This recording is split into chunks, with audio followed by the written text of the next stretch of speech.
Isakot Bekai, Isakot Kai. Satu hati, satu tujuan.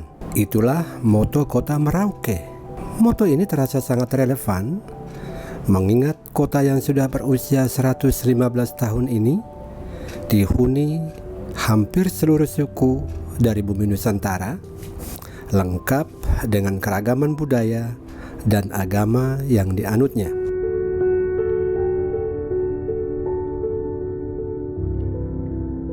Data BPS Kabupaten Merauke mencatat di wilayah etalase terdepan Indonesia yang dihuni 200 ribuan penduduk ini terdapat 191 gereja Katolik, 165 gereja Protestan, dan 135 masjid. Juga terdapat 8 pura dan 2 vihara. Laut nan luas dan jutaan hektar lahan pertaniannya yang subur membuat kota ini tak mesti bergantung kepada daerah lain dalam hal pemenuhan kebutuhan hidup warganya. Semuanya telah disediakan oleh alam. Tinggal keterampilan dan keuletan penduduknya mengelola tanah, menabur benih, menebar jala, dan melesak anak panah. Akan tetapi tuntutan hidup modern ikut pula mengubah orientasi hidup manusia. Tak lagi cukup hanya menabur lalu menuai, tetapi juga bagaimana berbagi hasil tuaian dalam konteks interaksi ekonomi modern. Menjual apa yang dimiliki dan dihasilkan untuk membeli barang dan jasa yang dibutuhkan. Disinilah pasar menjadi lokus terjadinya interaksi itu.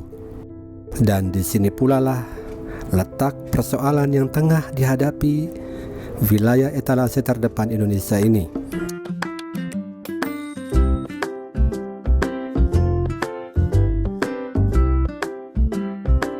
Hasil bumi melimpah, namun tidak semuanya bisa terserap di pasar lokal.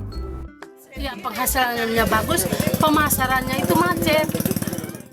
Tidak hanya itu, bangunan pasar Wamanggu yang terletak di pusat kota Merauke juga tak cukup besar untuk menampung para pedagang lokal. Pasar yang memiliki 479 los pasar ini sudah terisi penuh. Sebagian warga terpaksa menjajakan barang dagangannya di teras dan di halaman parkir. Ada yang kosong-kosong, itu kan punya orang. Sebagian lagi memilih berjualan di pasar darurat yang letaknya tak jauh dari Bandara Udara Mopa. Pasar yang dikenal dengan nama Pasar Baru ini tampak ramai dikunjungi pembeli pada sore hingga malam hari. Sore nanti semua jualan. Belum nanti sebentar itu ramai sampai di pinggir jalan-jalan raya itu semua. Ada pula mama-mama yang pada pagi hari berjualan di Pasar Wamanggu dan pada sore hari berjualan di tempat ini.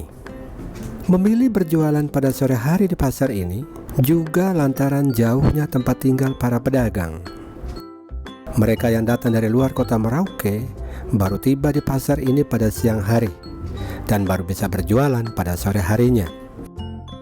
3 jam 2 di situ dorang sudah ke muka. Jadi orang-orang dari lokasi itu yang dorang baku beli. Tapi kita namanya orang Papua, pribumi mama-mama Papua itu sudah kesiangan baru kita pergi tanya, kita terima lalat saja. Maksudnya kita dari tani, kita datang jual di pasar sendiri, tidak ada penada begitu.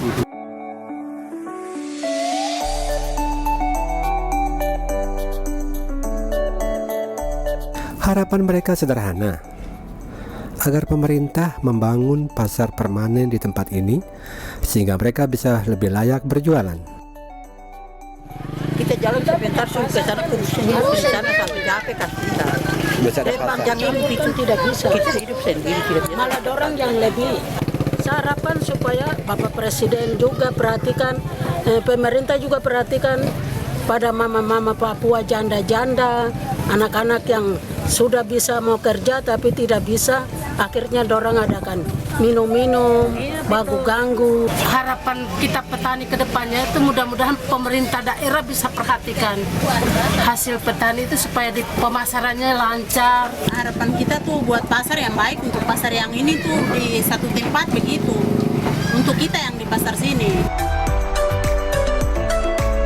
Hasil melimpah adalah berkat Tuhan yang meski disyukuri oleh seluruh anak negeri, secara khusus oleh warga Kabupaten Merauke yang dalam beberapa tahun terakhir ini mengalami surplus beras.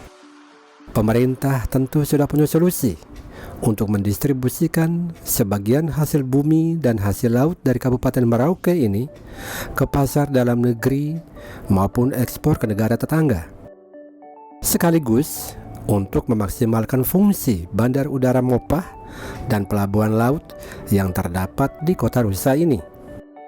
Kedua infrastruktur ini tentu dapat dikelola secara terintegrasi dengan program prioritas nasional yang sedang dikerjakan oleh pemerintahan Jokowi JK seperti program tol laut dan jalan Trans Papua.